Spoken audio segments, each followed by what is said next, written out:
On October 1st, my bank account held exactly $47.12, while my credit card balance loomed at $8,420. I had spent 3 years believing the lie that carrying a little debt was just a normal part of being an adult. That morning, I locked my credit cards in a plastic container, filled it with water, and placed it deep inside my freezer. My goal was simple yet terrifying. Follow Dave Ramsey's strict financial rules for 30 days without a single cheat day. The journey began with baby step 1, which demands saving a $1,000 emergency fund as fast as humanly possible.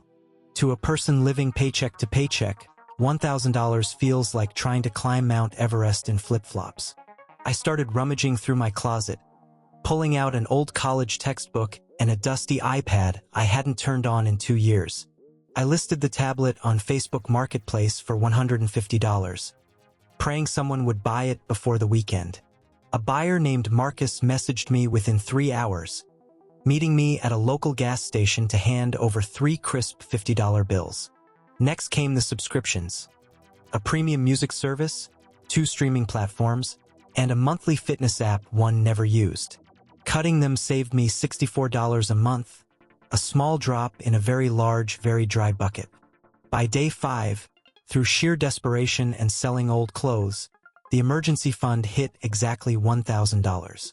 For the first time in my adult life, an unexpected car breakdown wouldn't throw me into a spiral of high-interest debt. But the real challenge lay ahead. Baby step 2, the famous and controversial debt snowball method. This rule dictates that you list all your debts from smallest to largest, regardless of the interest rates. Math purists hate this step because ignoring high interest rates technically costs more money on paper. My smallest debt was a $320 medical bill from an urgent care visit last winter. My largest was a $5,200 car loan on my aging sedan.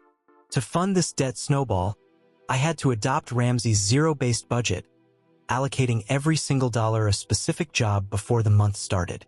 I withdrew $400 in physical cash and divided it into paper envelopes labeled groceries, gas, and utilities.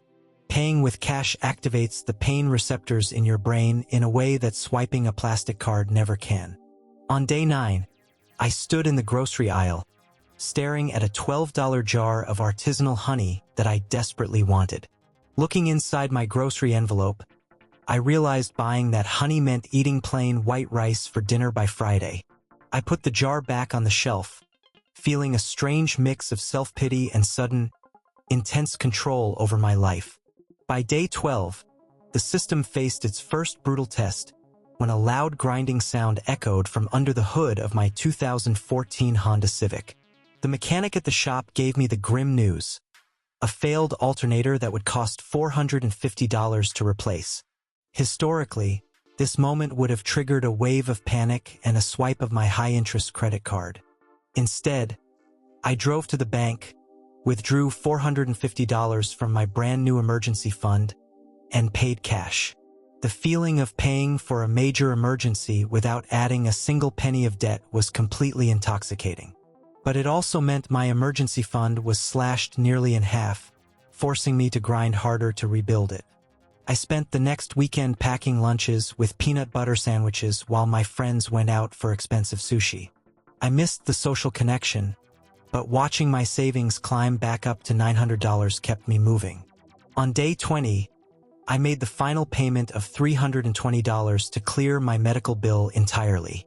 Seeing that balance drop to absolute zero triggered a massive surge of dopamine that math simply cannot explain. This is why the debt snowball works. It targets human psychology, not financial spreadsheets.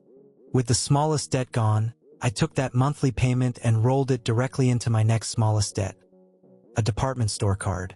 My behavior was changing. I no longer viewed money as a tool for lifestyle inflation, but as a tool for personal freedom.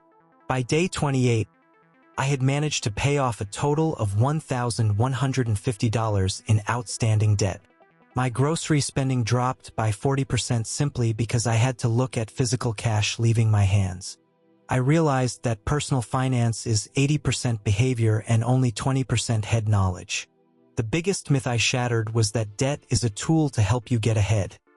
In reality, it is a self-inflicted anchor. If you want to change your financial trajectory, do not wait for a massive raise or a lottery win.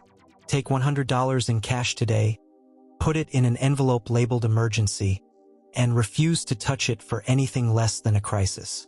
Control your habits, or your habits will permanently control your bank account.